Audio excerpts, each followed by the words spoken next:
Hello, and welcome to another episode of The Victory Kitchen. For this episode, we're going to be looking at the not very straightforward rationing of liquor, beer, and wine in wartime America. And I'm going to attempt to answer the question of whether or not alcohol was officially rationed and how the government did or did not manage the regulation of the national liquor trade. So let's get started.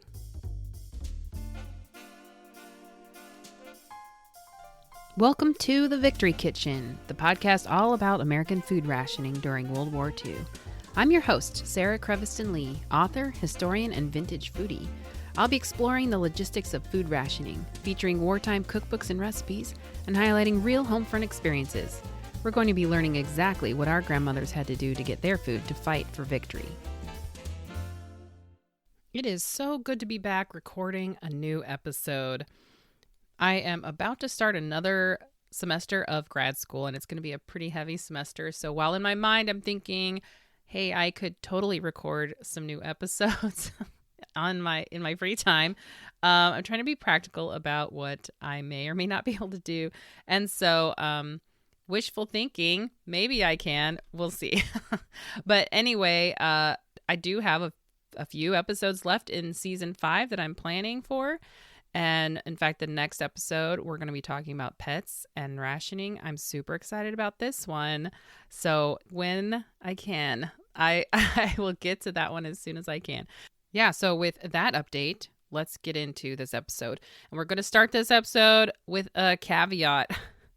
I myself am not an alcohol drinker, which I wanted to mention.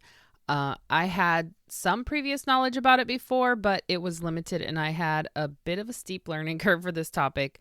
My intent with this episode isn't to say how amazing alcohol is or isn't, but to present the context for this aspect of wartime history, which will hopefully create some interesting thoughts and dialogues for things happening in our current times.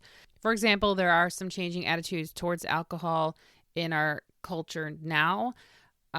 Like the movement for alcohol-free spaces and a lot of emergence of recipes for non-alcoholic drinks. And this mirrors a lot of people's attitudes and feelings towards alcohol during wartime. Some members of my audience are underage, so it's up to their parents' discretion to decide if this episode is appropriate for them to listen to. Also, I'm just going to be scratching the surface in this episode. So if this topic fascinates you, I encourage you to check out my corresponding Substack post where I'll have images and the list of all my references. There are so many resources. And finally, I have to give a big shout out to the father-daughter team of science nerds, Tim and Emily Johnson out of Eugene, Oregon. They were so helpful and excited to help me in researching this topic, and I just can't thank them enough. Thank you so much. All right, so let's get down to the details. To understand what was going on with wartime liquor rationing, we need to go over some definitions and make some distinctions. And this was really helpful for me to understand the differences. I mean, some of you that this might be like old news, but I felt it was really helpful. So first, the definition of liquor. I got this from the Caraco. Did I say that right? Liquor website. Liquor is the term for alcoholic beverages that are made of grains or any other plants and fermented to a hard alcohol. Examples are rum, vodka, gin, whiskey, etc. Another word for liquor is spirits. So in this case, these two words are indeed interchangeable. The next word is liqueurs and cordials. Contrary to liquors contain much more sugar and are often used as a flavoring agent in a cocktail. So simply said, a liqueur is a liquor with added sugar, flavors, and often, though not always, has a lower proof.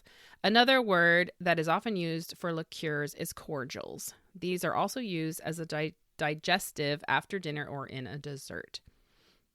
And those definitions are actually really important in our discussion later on. All right, beer. The Merriam-Webster Dictionary definition of beer: a carbonated fermented alcoholic beverage that is usually made from malted cereal grain, especially barley, is flavored with hops and typically contains less than a 5% alcohol content.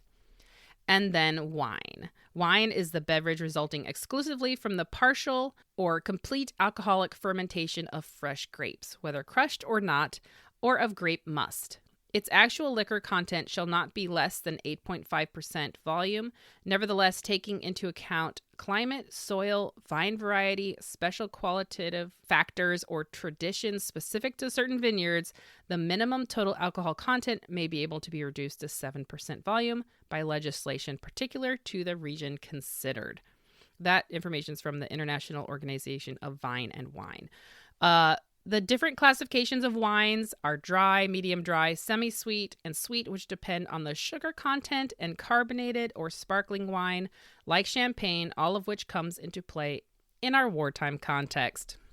So, very basic definitions. You might have heard some keywords like sugar and grains, and you might already be thinking those are definitely going to be affected by war, and you're right. So we're going to be looking separately at liquor, wine, and then beer. So liquor was rationed roughly between mid-1943 to late 1946, early 1947. And the reason why there's no concrete dates, well, we're going to find that out in just a minute. Unlike ice cream, which was considered an essential war food, liquor was considered a luxury good. So the government ordered that liquor distilleries switch over to filling the huge industrial/military alcohol needs, like alcohol for rubber, explosives like smokeless gunpowder, and medicine. In the Birmingham News from Alabama on July 15th, 1943, it says, "The tremendous increase in buying power brought on by boom times, which has seen a marked increase in purchase of food, clothing, and myriads of other items, including alcoholic beverages, is another reason for rationing." So we're talking about additional reasons for rationing besides the military needs. Another important reason for rationing in Alabama, and particularly in Jefferson County, is to prevent bootleg organizations in nearby dry counties from gobbling up virtually all liquor available at state stores, as they had been doing. Since liquor is retailed for less at Alabama liquor stores than it is anywhere else in the nation, dry county bootleggers have been able to buy whiskey from the stores and sell it for several times the price in dry counties. We're just, jumping right into this. As we will see very clearly, the regulation for alcoholic beverages varied state by state, as it still does today. So bootleggers in this instance are taking advantage of this fact and taking alcohol in one area and distributing it elsewhere, and that creates problems for distribution and availability. In the Bellingham Herald out of Washington, July 6, 1943, they also talk about why rationing is needed. It says, "It's going to be a longer time between drinks for the nation's elbow benders from now until possibly the end of the war. With production of beverage alcohol now banned by the government, estimates of how long the available liquor supply will last vary from 2 to 4 years. Most industry spokesmen set at 3 years on a ration basis. There is no immediate likelihood of lifting the ban on making beverage alcohol." Now, the ban on making alcohol did fluctuate somewhat during the war. As with any of the products scarce in wartime, availability depended on a lot of factors like employment, transportation, materials for manufacturing, and demand by the military and civilian people. The Office of Price Administration said that no rationing of liquor was presently contemplated by the national government, considering liquor a luxury item, but evidence gathered throughout the nation indicates that virtually the same thing will be accomplished either by state laws or voluntary rationing systems, many of which are now in effect. That's also from the Bellingham Herald. So, like it's highlighting, the government was not rationing alcohol. They just put a ban on the creation of it so that these distilleries could switch to making industrial alcohol. That's a very important distinction to make. The government did not ration alcohol. However, it was up to the states to decide if they were going to ration alcohol and how they were going to do it. Isn't that great? I mean, I guess it is because each state has its own laws. And there was just, it would be too big of a headache for the government to take that on. So they're like, it's up to you guys. Like I said, this made the most sense because each state, even down to individual counties, implemented their own laws and rules regarding alcohol sales and consumption.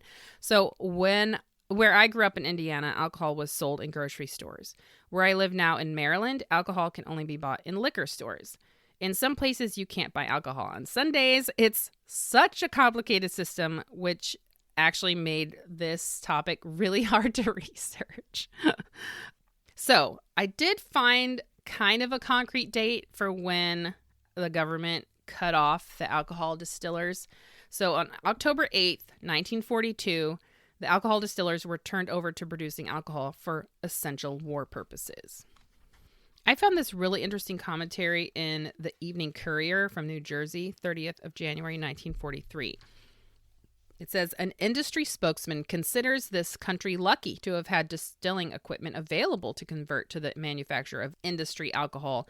The liquor industry is producing half of that going into the war effort. Government-controlled rationing in open states like New Jersey is considered next to impossible by responsible officials. In monopoly states, the problem is simpler, and some already have begun to ration consumers. OPA officials declare they have enough headaches rationing essential products without tackling non-essentials like liquor. Many in the trade wish OPA had been too busy to put the present ceiling on liquor. They say increased prices now would slow up public consumption and solve some financial problems for the industry. There's some important nuggets to pull out of this one. One is the attitude that we are lucky to have the distilling equipment available to convert to manufacture industry alcohol. I mean, when you're in the middle of a war, there's so many things that are needed to be successful on the battlefield and with your soldiers. And industry alcohol is one of those. And the fact that we had that equipment in order to do it was definitely a positive in our favor. Also, the mentioning of open states versus monopoly states. And what I think this is referring to is some states, the alcohol stores were owned by the state. And then there were open states where it was not that way, where individuals could own the liquor stores. And that just, like it says, it depended on which state you lived in. And then the other thing is about how the OPA had put a ceiling on alcohol, meaning the prices could not go up. And people in the industry were like, actually, higher prices would help keep the public consumption under control. And so that was something frustrating for them, because if you cut off the supply and then the demand is all over the place and like increasing because it's cheapish, there goes all the alcohol. So it's understandable, the frustration they're having.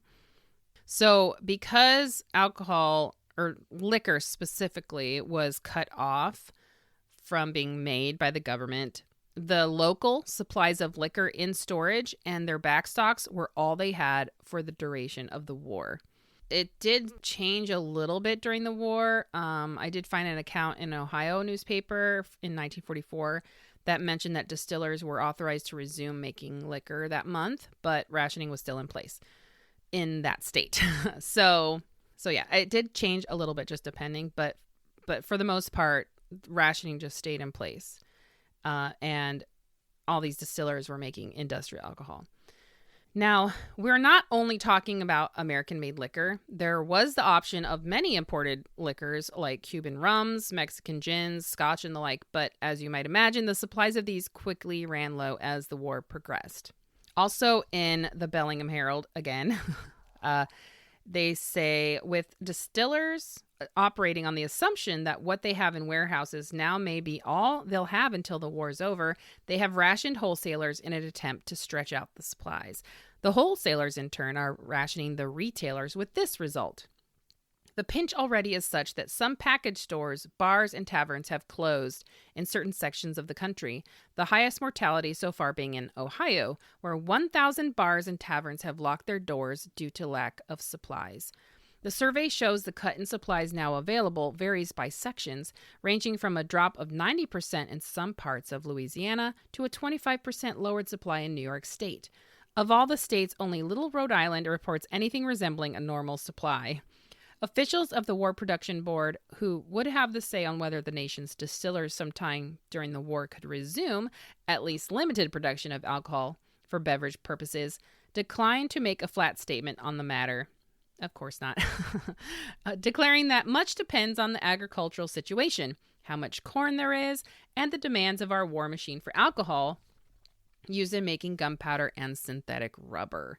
Okay, that was a long passage, but I really wanted to demonstrate how this was affecting the liquor industry. Because of the lack of supplies, people were losing their businesses. Bars and taverns were closing because there just wasn't anything to sell. And the OPA wasn't budging on saying much about it because it's like, well, how are we going to know what the grain situation is going to be like or how the war is going to go and the military needs are going to change? Like, we don't know. So, I mean, you can't blame them, but I really feel bad for these people who lost their businesses as a result. A quick note about the soldiers from the Dayton Daily News in Ohio, June 1943.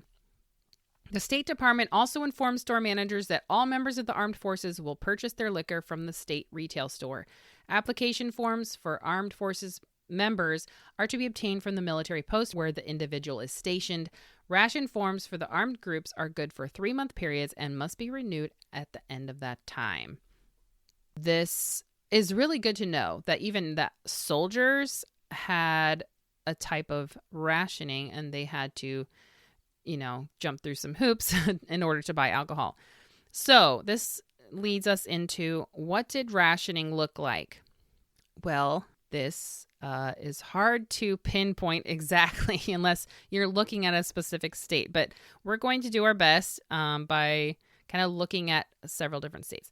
So on April 22nd, 1943, it was reported that 17 states had already put rationing into practice in some form.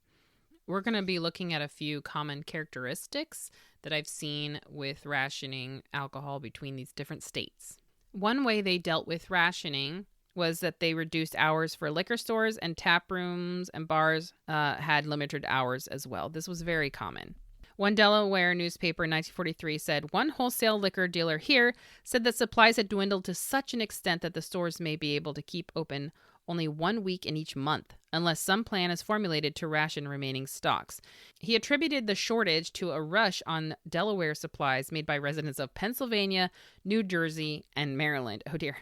Although the retail stores are getting only about 50 to 60% of what they received last year, they have been averaging from 125% to as high as 200% of last year's sales.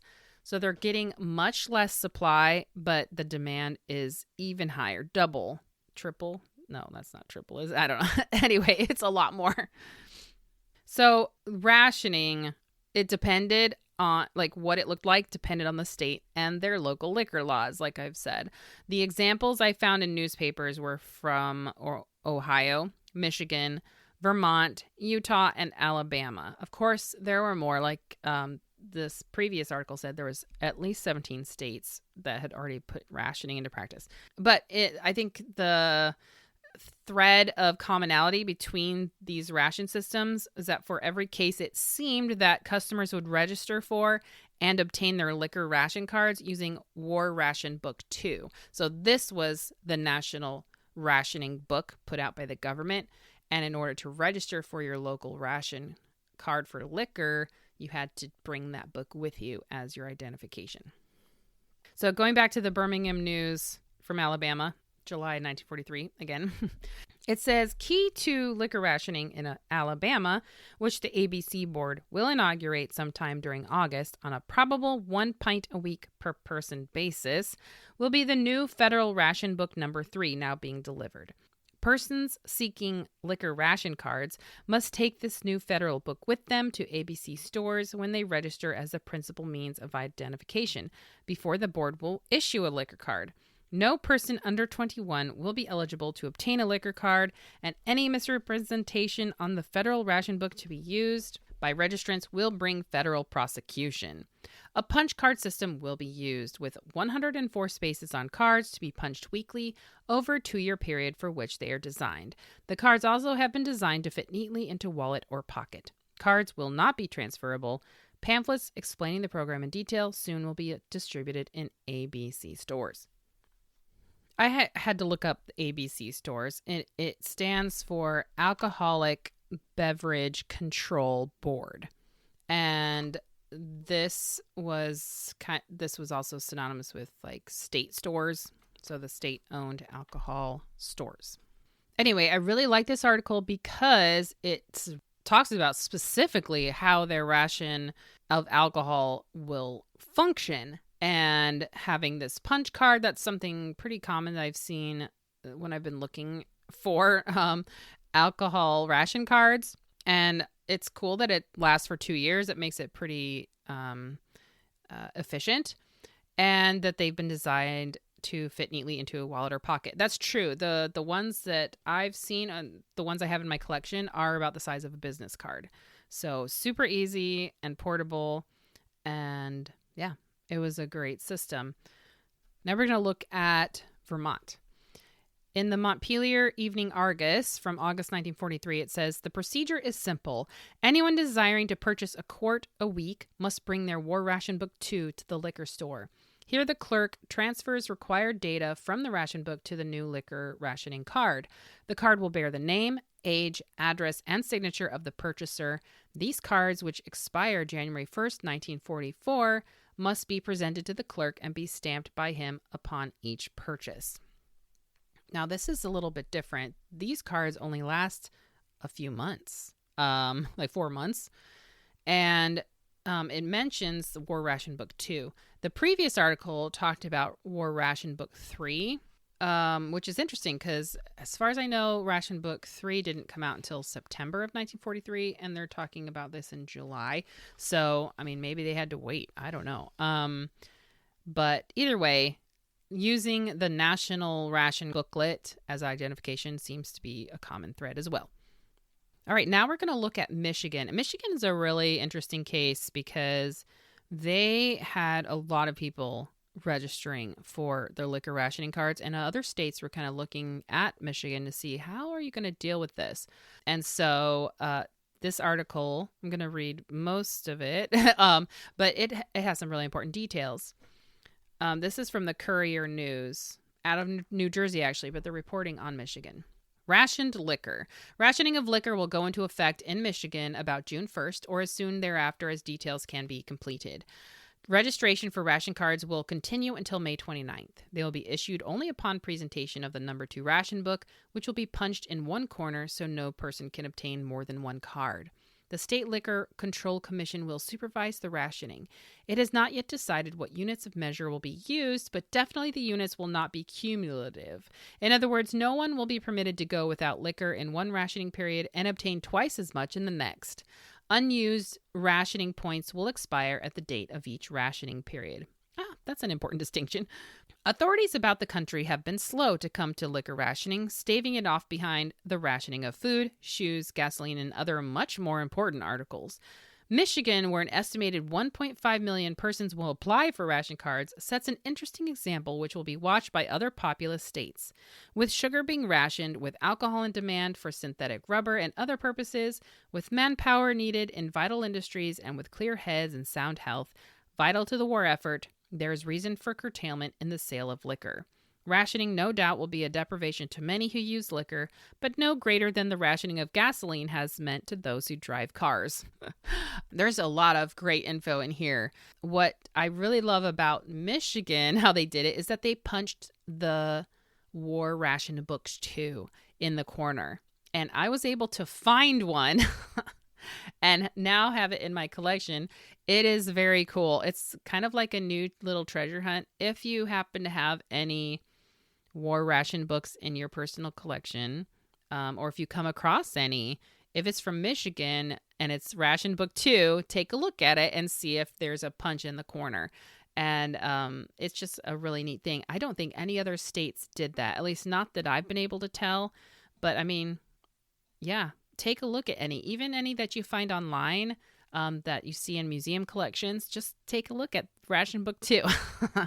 Anyway, at this point, Michigan had not decided what kind of units they would be rationing to, like pints or quarts. A lot of states were specific about that, but not cumulative. You couldn't just save up your ration points for the next month and get more.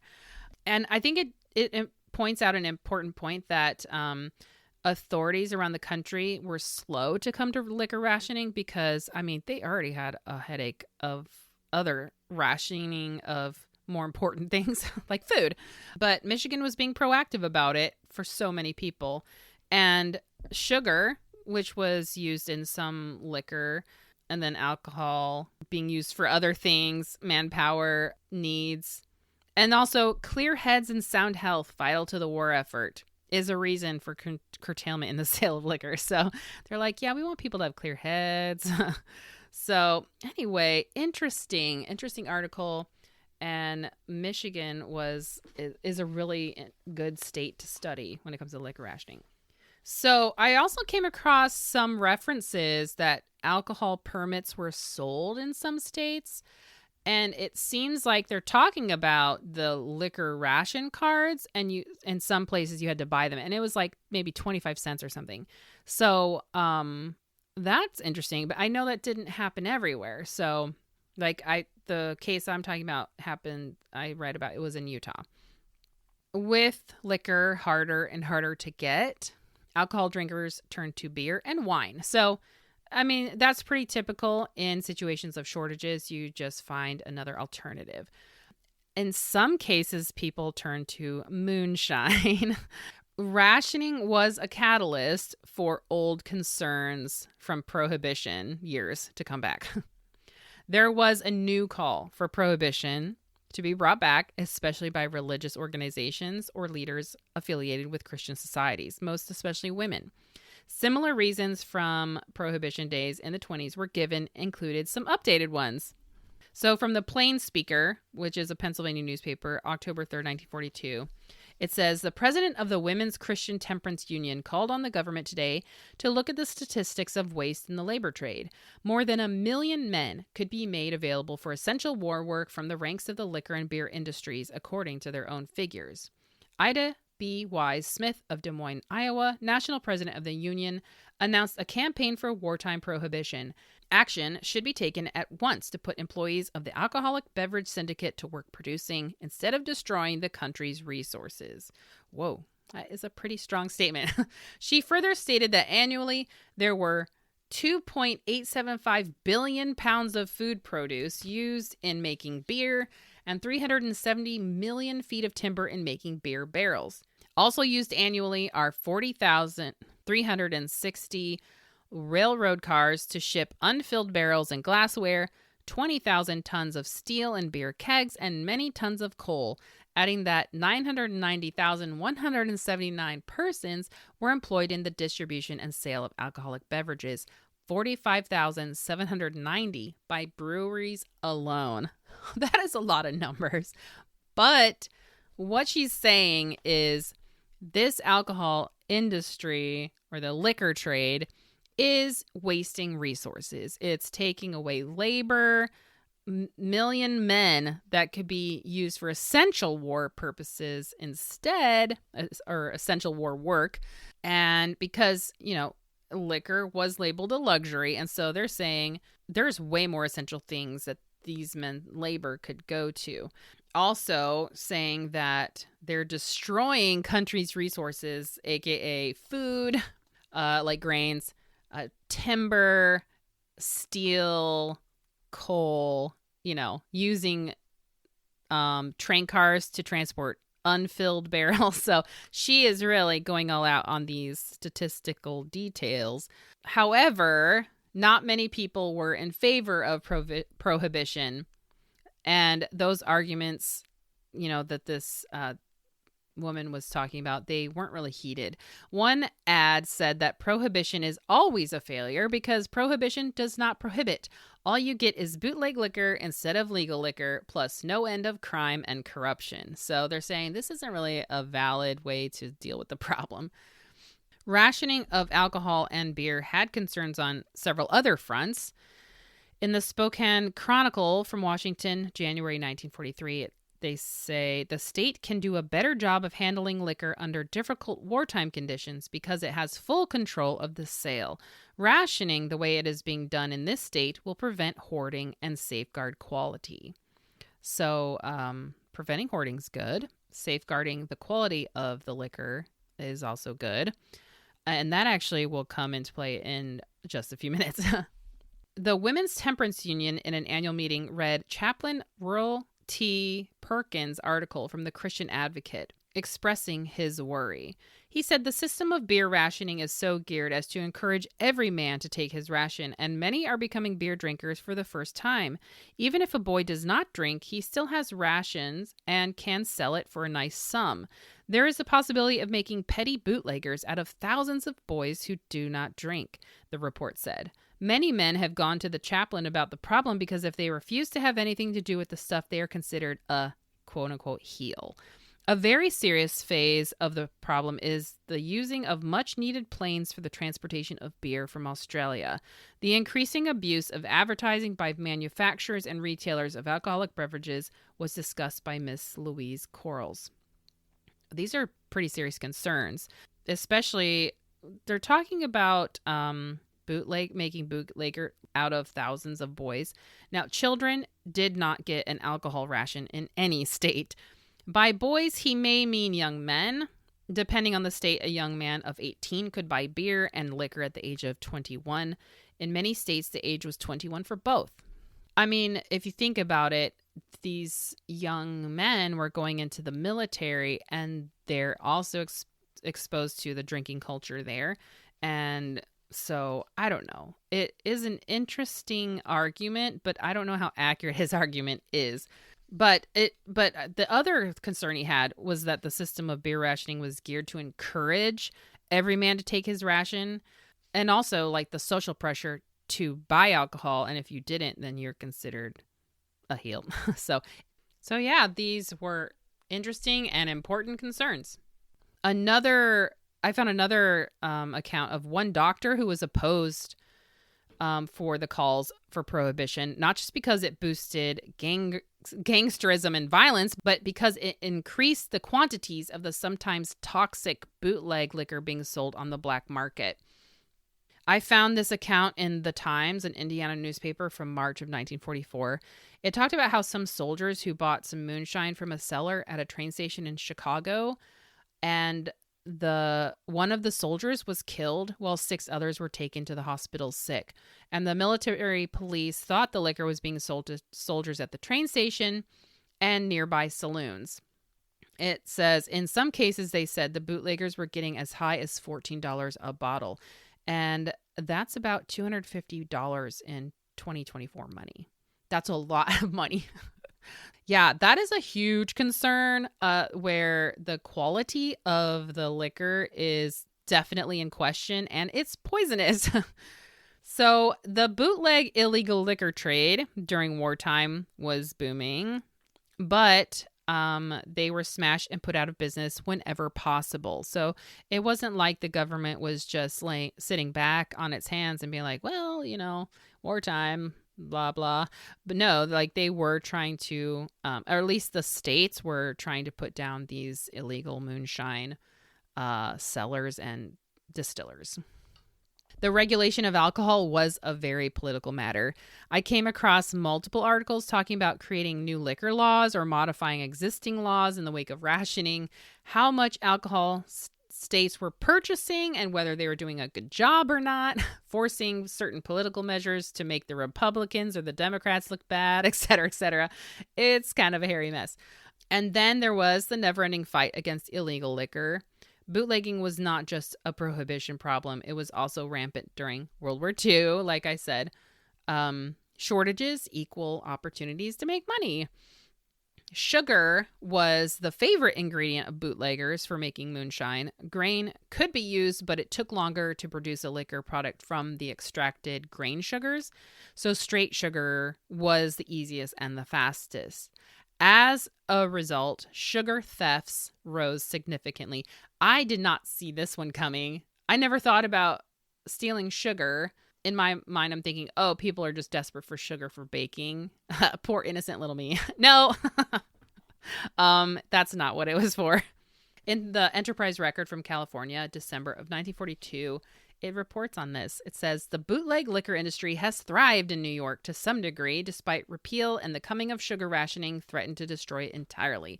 Therefore, the gangsters began to steal sugar to sell to the stills, and they branched out from that to general black market racketeering on both sugar and gasoline. Still operators are made to pay the gangsters 12 cents a pound for black market sugar against the government ceiling price of 5.45 cents. So the profit is enormous. There is one great difference between the Prohibition-era racketeer, said Irving C. Rutter, Regional OPA Counsel. Prohibition-era liquor didn't deprive the populace generally of food. The black market racketeer is stealing food from our mouths to make liquor or to sell at high prices by terroristic methods. Wow. So he's saying like the black market racketeer is worse than the prohibition bootlegger because they're stealing food from our mouths to make it and then selling it at insane prices. So from this example, it's easy to see how complicated and interconnected rationing and shortages were. There are other concerns besides the black market. If you recall back to my episode about wartime spice rationing, I mentioned a Canadian article from the Winnipeg Tribune from January of 1944. It's entitled, Deadly Drinks in Demand, Shortage of Liquor Blamed for Rush on Flavoring Extracts. Inspector Peter Cafferty of the City Police Mortality Squad says he believes that 95% of the flavoring extracts sold in certain stores is being bought for consumption, not flavoring. For the uninitiated, it should be explained that the basis of most flavoring extracts, such as strawberry, vanilla, or lemon, is alcohol. This alcohol is denatured for the purpose of making it unfit for consumption. That's why anybody who drinks it is inviting a visit from the coroners. This always stayed at the back of my mind, and so it actually helped inspire this current episode. I just felt like there was more to dig into about it. Now, I did not find any similar articles in the US, but I didn't have a ton of time to dig deeper. So it's possible that there were purchases of items, including shaving lotion or the like, that people were buying because alcohol was hard to get. Especially when it comes to flavoring extracts. You just do not want to do that. So dangerous. All right, after this very lengthy discussion about liquor rationing, we're going to move on to wine because it was a little bit different. Soon after liquor rationing, wine, along with brandy and underproof rum, were put on the ration list as reported by The Olympian from Washington in July 1943. They say, the new regulations are merely an effort to keep our supplies at a safe level in the face of decreasing shipments from producers and heavier purchases. Dry wines, champagnes, and cordials still are unrationed. The wine rationing does not apply to Washington-produced wines, which are regulated at the wineries and sold by drugstores and grocery stores without rationing supervision. This is really important because the fact that certain types of wines were not rationed, and then also the locally produced wines. And I actually found this ration cookbook called the Hostess Book of Favorite Wine Recipes, Wartime Edition. And it is, it was made by the Wine Advisory Board in California, I think. But anyway, it is a little cookbook booklet full of recipes featuring different wines. And they talk about, despite wartime, you can still enjoy wine with your meals. It says, whether you're planning a friendly little dinner or looking for a meatless dish to serve your family these days of rationing, we believe this book will come to your rescue time and again. Every menu, every recipe has been worked out to keep it low in ration points, yet high in nutritive value and appetite appeal. These recipes owe much of their savoriness to the addition of a little California wine. The goodness you taste is not the flavor of wine alone. It's the true flavor of the food itself that wine discovers for you. The alcohol passes off as heat is applied, just as it does from vanilla and other liquid flavorings. While wine works magic in an endless list of recipes, it's of special help for dressing up the plainer foods everyone is eating in these days of wartime rationing. Serve at table the same good wine you cook with. You'll discover that both in and with the main course, wine adds good cheer to the wartime menu. So here's a toast to you who read and use this book. May the fine wines of California add flavor to your cooking, delight to your dining, and fun to your entertaining. So I found this really cool. And they even talk about entertaining, and they tell you which wines to serve with what. In this section, wines for outdoor meals and how to manage them. I love this part, and so I wanted to read this too. Even in wartime, good friends need to get together, and a picnic or barbecue is a mighty good way to manage the meal.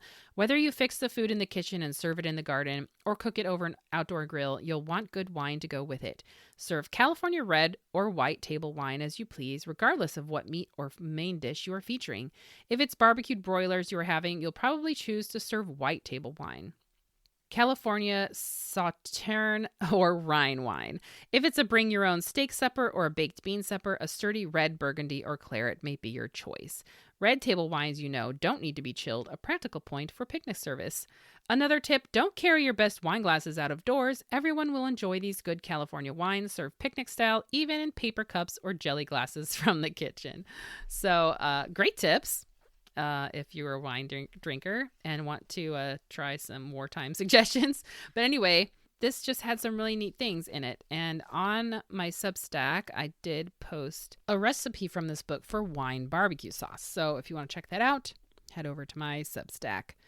Okay, so in Alabama, wine rationing started in September 1943, and they were limited to one package per week. They also had to present their whiskey ration cards in order to buy the wine. That's what they were calling the liquor rationing cards. The article says, when a person buys a pint of whiskey, he may also purchase a package of wine with the card being punched just once. However, if the purchaser desires to buy wine alone, the card will be punched just as is done in a whiskey purchase. It will not be possible for a person to buy whiskey one day and return the next for wine. The purchases must be made at the same time. And I think they did it that way just for simplicity's sake. So as I mentioned, local wine was encouraged. California, Washington, I believe they produced wine in New York as well. I mean, they produced wine all over the place, but the most California and Washington. Imports, of course, were harder to get. And that, there were reasons for these shortages, obviously, demand.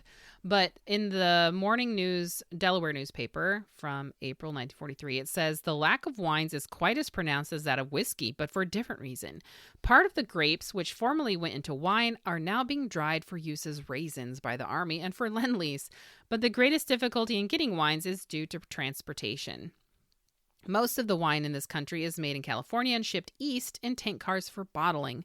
Recently, however, all tank cars have been used for hauling oil. General restrictions on truck transportation also hold up shipments of New York wines, it was said. Only about 40% of the wines received in Delaware last year are being received now, a wine wholesaler said. So those are some issues that the wine industry was facing. I think the most startling was that the grapes were instead being dried for raisins. All you raisin haters out there are probably appalled, but that's what they did. It makes sense because raisins travel well. They're an energy food, and they're healthy, comparatively to something else you could be eating. But and for lend-lease, they just shipped easily. So anyway, interesting that would affect the wine industry. All right, now we are moving on to beer. As far as I know, home brewing was illegal. In Missouri, the beer industry was anti-bootleggers because beer was also one of those industries. There were bootleggers out and about. And in this article from the Brookfield Argus and the Lynn County Fairman from Missouri, April 1943. they say, the scattered few disreputable places selling beer in Missouri are a thorn in the side of the whole brewing industry, and we will not bear the stigma. The elimination of this antisocial group is an obligation the industry owes to its law-abiding and reliable retailers and intends to fulfill. So they are definitely drawing a distinction between the legal beer-making industry and the illegal, disreputable bootleggers. Now, we need to talk a bit about beer and the military. And I did mention them a little bit before, but this is a topic that could take up a whole episode by itself. So I'm not covering the military, but I will mention this. The military had a huge interest in keeping healthy, positive conditions in which their soldiers could relax and enjoy some drinks together. In this same Missouri newspaper from 43, it says, praise from Army officers for the brewing industry's cooperation in helping to maintain wholesome conditions surrounding the sale of beer to the vicinity of training camps in Missouri marked the 3rd anniversary of beer's self-regulation program in the state. So being in cooperation with the brewing industry was in the best interest of the military in terms of health and then good behavior for the soldiers and the image of the military in general, which had much more visibility in a time of war. Of course, the beer industry faced a lot of shortages. In the morning news from Delaware, it says, the same transportation difficulties face the breweries, but the shortage there is not as serious and for the most part affects bottled beer. However, because of the shortage of kegs, brewers won't ship any beer until the empties have been returned. So just like we talked about with milk and with babies, glass bottles were difficult to come by sometimes. So that affected the bottled beer. And then the shortage of the kegs. And like was mentioned before, there's a lot of important materials that go into making kegs, like wood and steel. They also experienced manpower and transportation problems. There was gasoline and tire rationing, which slowed transportation, and then also availability of train cars. Something else I hadn't thought of was that there was a scarcity of spare machinery parts, plus things like rubber hose and rubber bumpers used for unloading kegs. Then the kegs themselves, and then beer itself. Certain brands were not available. In this Michigan paper from 1943, it says, when one tavern runs out of beer, customers rush to the next one, thus disrupting rationing schedules already established by wholesalers. So holding beerless days was just a suggestion to help this problem. People would have their favorite brand, and if they were out, they would complain, or they would rush from tavern to tavern drinking the beer, and that would mess things up for the planning by the establishments. I also wanted to read this interesting Falstaff beer ad because they mention some other rationing issues. It says, beer cap rationing goes for Falstaff. Well, there we go. Beer caps, they're metal, right? And for everyone else. In complying with this government plan, we're proud to do our share. Everyone is. Significantly, since rationing, our dealers report Falstaff the first beer to sell out. Falstaff fans want Falstaff. There's no substitute for its famous flavor. If by chance your dealer is temporarily out of Falstaff, or can't supply you with all the Falstaff you want at one time, please realize this. He's doing his best to serve all his Falstaff customers with this premium quality beer, and he's serving them the famous flavor Falstaff they've always enjoyed, and it's always going to be like that. Wow, how many times did they say Falstaff? So, bottle caps, the glass bottles, of course, and also the cartons that the glass bottles of beer were sold in. Sometimes there was a hops shortage as well, and a shortage of hops pickers, because like in all of the agricultural industry, there was a shortage of people to pick the crops. There was also sometimes a shortage of malt. In the Portage Daily Register from Wisconsin, August 43, it says, beer rationing on voluntary basis coming in Milwaukee. Executive Secretary Lawrence Miller of the Wisconsin State Brewers Association Says, although no formal rationing is in prospect, most breweries are setting aside more than 15% of their output for the armed forces. He says a 7% cut in the amount of malt over last year and bottle and carton shortages have increased the brewers' problems. Furthermore, many farmers have been withholding corn from elevators due to price ceilings which they regard as unfavorable. The result is a shortage of corn grits at many malting companies. So the corn grits was used to create the malt. If you don't get corn from the farmers, there's your shortage. So the way they dealt with some of these problems was similar to the liquor stores. They limited hours at the bars, limiting customers to 2 glasses or 2 bottles of beer at a time. One report of a proprietor, E.D. Model, who stocked up on it through the winter months of 1942 and then had a stock of all brands to service customers throughout the summer. So he kind of thought ahead. It's funny because in his this article, he also advertised that he had air conditioning. So yeah, all kinds of problems, all of them pretty similar in all of these alcohol industries. Then came the end of rationing. In March 7th, 1947, as reported in Michigan, it says, State Liquor Control Commission announced today the end of all liquor rationing Saturday night, freeing bonded whiskeys and scotch from restricted purchasing controls.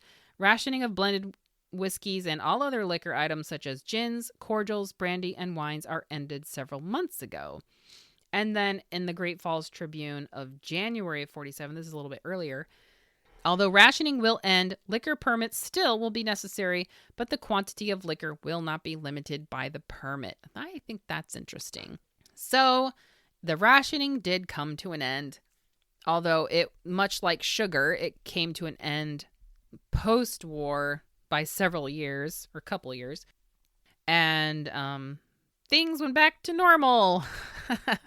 So anyway, be sure to keep an eye out for my Substack post. I had some interesting opinions about the alcohol rationing from wartime newspapers that I wasn't able to get to, but I'd really like to include those in this discussion. So I'll be putting those up in my accompanying Substack post. I hope you learned something new and interesting. And next, we're going to be talking about our cookbook feature. Stay tuned.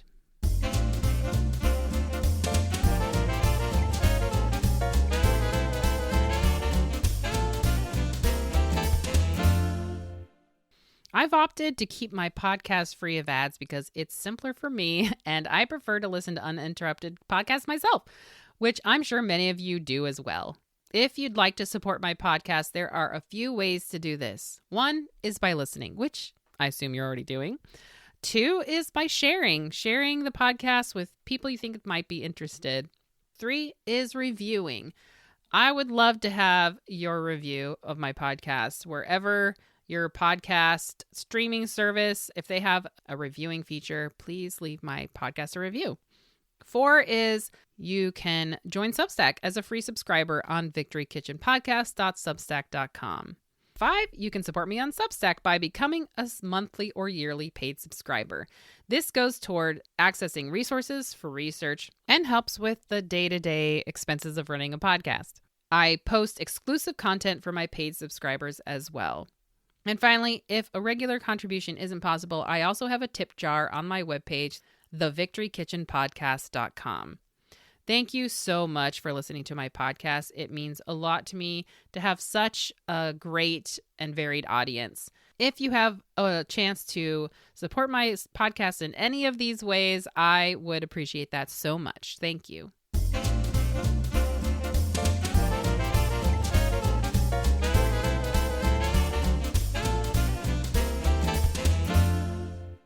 Today's cookbook feature is Mrs. Rasmussen's Book of One-Arm Cookery by Mary Laswell.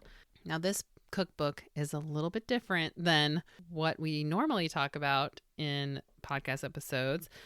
This book is a cookbook based on Mary Laswell's book series called, well, the first book is called Suds in Your Eye. There's a few other ones. Now, the cookbook itself was published in 1946. However, it is based on the characters of her books, which were published during wartime. So a very interesting little book. The characters are so funny, and I loved this story, Suds in Your Eye. So if you ever come across a copy, highly recommend reading it. It's about a woman who owns a junkyard, and her son, I believe, is away at war in the Navy. And she makes two new friends, two women who are down on their luck or lonely, and they decide to room together and share the expenses of things. And beer is a big feature in their life. They have their beer time at the end of the day, and they have like a fund that they contribute in order to afford the beer. And so it's a very funny, very heartwarming wartime story. And the cookbook based on this book series is called One Arm Cookery, because in the cookbook's foreword, it says that the recipes it says, all but the desserts in this book goes good with the beer. And speaking of beer, you can stir up most of these dishes with one arm and hold a beer in the other. So, and I guess the reason why this cookbook was created in the first place was because it says, our fighting men all over the globe has wrote us letters asking for the receipts to some of our dishes at Noah's Ark. That's the name of her little restaurant that she runs out of her home. Mrs. Feely, Miss Tinkham, and myself was sure happy to hear from him. We was awful sorry we couldn't gather 'em all together under our own roof for a real Feely brawl. So this book was wrote for all those who served in the armed forces. I really love that. Apparently, all these dishes in the cookbook go with beer, and there's lots of main dishes, including things like some Mexican dishes, Mexican tripe, huevos rancheros, enchiladas. But there's other stuff too, like Mrs. Rasmussen's fish stew, baked stuffed pork chops, company chicken, gumbo filet. Just all kinds of stuff. Really interesting mix. Even Chinese fried shrimp. Just really all kinds of things. And then there's relishes and extras, vegetables, and then desserts. And in the book, she's famous for her desserts and what she can whip up from practically nothing. So I guess this is kind of like hearty meals that are inexpensive to make, but I don't know about all of them, because crab and liver and lamb, at least not liver. What am I saying? Who wants that? Crab, lamb, bacon. I mean, like, some of these are more expensive meats. But for the purpose of my podcast, I wanted to create something that I know a lot of people enjoy with beer, and that is pizza. This was the very first time I had ever seen pizza mentioned in a wartime cookbook. And then I thought about it. I do have an Italian-inspired cookbook that's all about cooking with herbs from wartime. And she also has a pizza recipe. It's a little bit different than this one, but I was excited to find two recipes for pizza. So let's talk about this recipe. It is not like what you'd think. It's called pizza, Italian fish pie. It uses 1 loaf of raw bread dough from the baker's, or you can make your own. 1 pound of mozzarella cheese. It says this can be bought in Italian grocers. 1 canned flat fillets of anchovies. The kind I got were in oil with capers. 2 very ripe tomatoes skinned. Dried oregano. 1 cup imported olive oil, salt, and coarsely ground black peppercorns. Very basic, and if you notice, there's no sauce. It's also interesting how you make it. She says to cut a circle 20 inches in diameter from a heavy cardboard carton. If you have no flat round pan about that size, the pan should not have sides to it.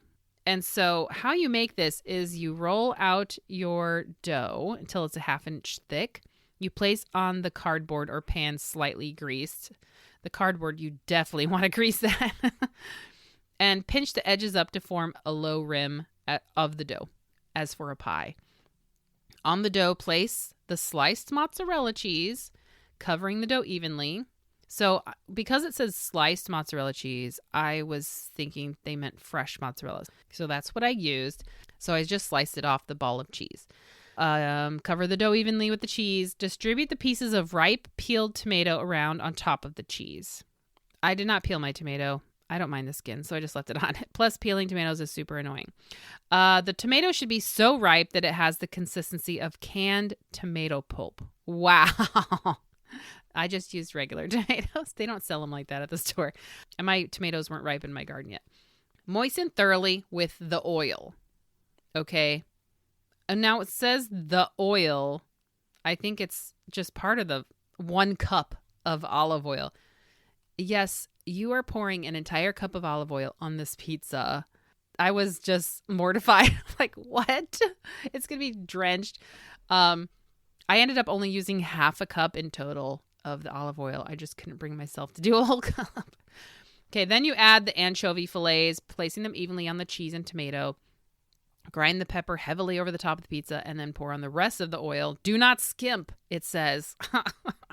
Sprinkle the top with coarsely crushed oregano. I just used my dried oregano. Oh, that's what it says in the recipe. You can use fresh, I bet.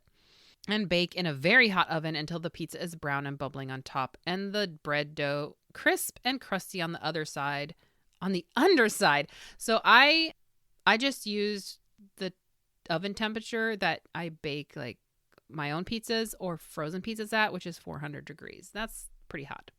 You can bump it up to 425 if you think you need to. Then you remove it from the oven and cut in wedges like a pie and eat as hot as it can be picked up in the fingers. A flat cookie sheet may be used, 1/2 of it covered with cheese and tomato, the other half with anchovy and tomato to please varying tastes. Now, this recipe was surprisingly good. Even with just half the olive oil, it was still pretty oily, but the oil soaked into the crust and it was very delicious.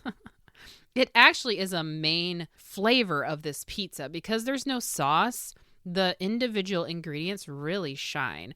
And so the olive oil, the tomato, the cheese, and then even the anchovies. I was pleasantly surprised with the anchovies. I thought it was fairly good. Not my favorite topping, but it was still good. And I would try it again with just the cheese and tomatoes. My kids were not a fan of the anchovies, but having anchovies on pizza is actually a bit of a tradition, at least for my dad. So I do remember growing up with pizza and anchovies sometimes. So for me, it was just kind of like a childhood memory coming back to life. And I'd never tried it. So I was happy to try it this time as an adult. Anyway, very surprising pizza. And I think it would definitely be worth a try. If you're not a fan of the anchovy idea, leave them off. But if you don't mind an adventure, give it a try.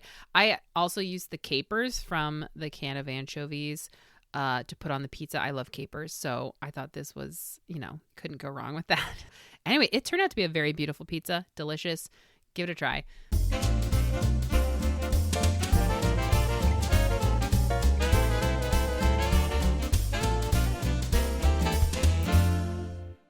For today's Homefront highlight, we are going to be talking about the Boxcar Crusader, or the second Paul Revere, Ernest C. Albright. I found this in a newspaper article, and it was just such a funny thing. I just had to share it. He's a very interesting man. The title of the article says, Boxcar Crusader would save seized liquor for war purposes. And this was written by Kenneth L. Dixon from the Shreveport Journal in Louisiana, April 16, 1943. It says, Oklahoma's Boxcar Crusader is back in the capital today. This time on horseback. By capital, they mean Washington, D.C. He's on horseback. Dubbing himself a second Paul Revere, Ernest C. Albright, who once campaigned for Congress by a boxcar trip to Washington and another time rounded war veterans up to ride the rods to the Capitol in the bonus drive, now is out to save some 200,000 pints of contraband liquor from destruction. For Oklahoma is dry, much to Albright's indignation, and its laws provides that all illicit liquor seized by officers of the law must be forthwith destroyed. And that, says the anti-prohibition advocate of Oklahoma City, is a shame when it could be turned over to the medical corps of the military services for wartime use. At least, he says, the alcohol it contains could be used in the manufacture of rubber and explosives and other essentials of war.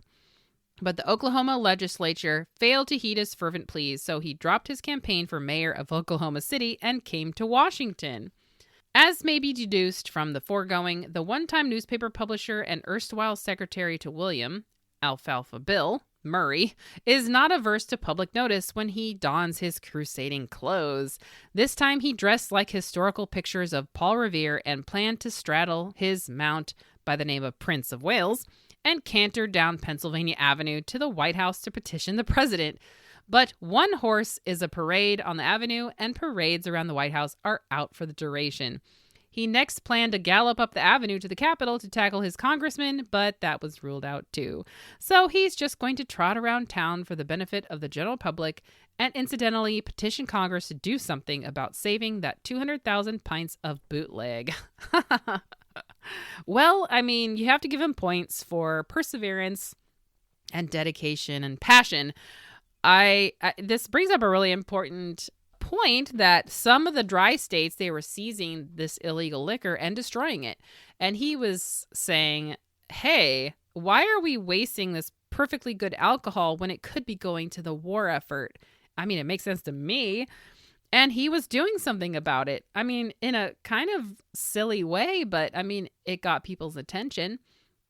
And I really love his passion that he quit running for mayor in order to do something about this, that he was so fervent about. I just love that he dressed like Paul Revere and called himself the second Paul Revere. And this also kind of brings to mind that in the 40s, the early 40s, there was this Revolutionary War revival going on, just a lot of looking back to the Revolutionary War days and George Washington, Martha Washington. And so I think he's really fitting in with that vibe. So anyway, a really fun story and good for him. I don't know what turned out from his petitions, but, maybe he was successful.